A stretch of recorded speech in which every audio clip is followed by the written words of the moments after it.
Our word of the week this week has a noun form and a verb form, and we're going to take a look at both. Let's dig in. Ologiphikos is the noun form, and it's usually a substantive in place of a noun, and it means to be faint-hearted or discouraged, like a faint-hearted person, a discouraged person. And our verb form, ologiphikeo, is a contract verb, and it means to be faint-hearted, to be discouraged, or to become cowardly. So the word of the week comes from oligos, a few or small, and psuche, a soul or a being. So to be ologiphikos is literally to be small-souled. There's a feminine form of this word, ologopsukia, and that means literally to be short of breath. But we're not going to address that today. Let's take a look at our word of the week in 1 Thessalonians chapter 5, verse 14. This is from the ESV, and I have included the word of the week in Koine. And we urge you, brothers, admonish the idle, encourage the faint-hearted, and here is our word of the week, tous ologopsukus, help the weak, be patient with them all. So our word of the week is in the accusative masculine plural, and it has the article in front of it, the faint-hearted ones. So there's a good example of it in the noun form. We're going to take a look now and do something I don't think we've done before. We're going to look in the Septuagint, which is the Greek translation of the Hebrew Bible, of the Old Testament, and we'll see how those translators took the Hebrew words and moved them into Greek, and how they chose our word of the week to convey the thought from the Hebrew Bible. This is from Proverbs chapter 14, verse 29. I'm reading from the ESV, and we will look at a couple of Koine words after the first read-through. Whoever is slow to anger has great understanding, but he who has a hasty temper exalts folly.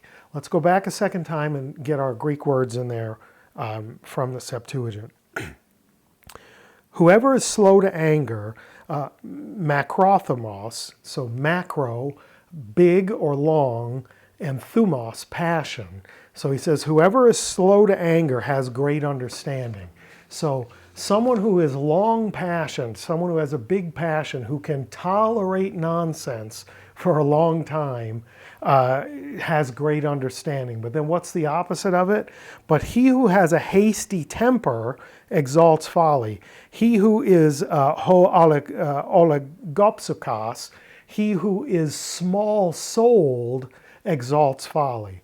So the person who has a long passion, who doesn't get fired up easily, shows great understanding. But a person who's small-souled, who goes off like a firecracker, that person exalts folly.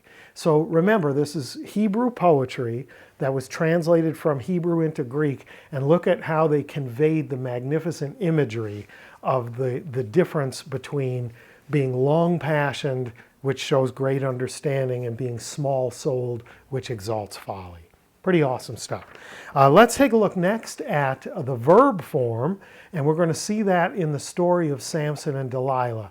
Samson keeps putting off Delilah when she asks about the source of his great strength, and we're told that she wears him down. She just grinds on him by asking day after day after day about the source of his strength. This is in Judges.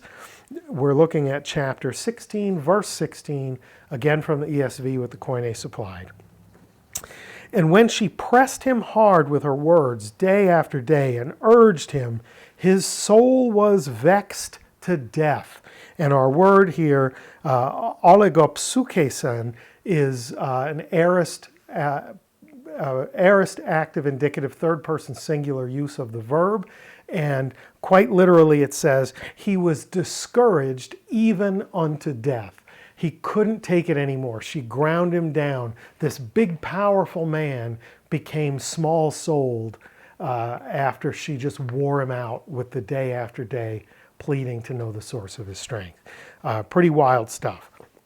If you want to see our word of the week again, take a look in the book of Jonah, chapter 4, verse 8, and you'll read about Jonah hiding out underneath a plant trying to stay out of the sun. And then it says that God sent a very hot sun and a burning wind, and it eventually wore Jonah down to where he had to turn from his running away and start moving towards his mission in Nineveh. So good stuff there, Jonah chapter 4, verse 8, but that's your homework assignment.